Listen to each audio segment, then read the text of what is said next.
ويقول الإنسان أإذا ما مت لسوف أخرج حيا أولا يذكر الإنسان أنا خلقناه من قبل ولم يك شيئا فوربك لنحشرنهم والشياطين ثم لنحضرنهم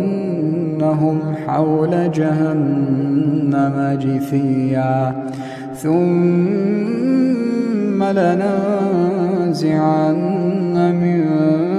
كل شيعة أيهم أشد على الرحمن عتيا ثم لنحن أعلم بالذين هم أولى بها صليا وإن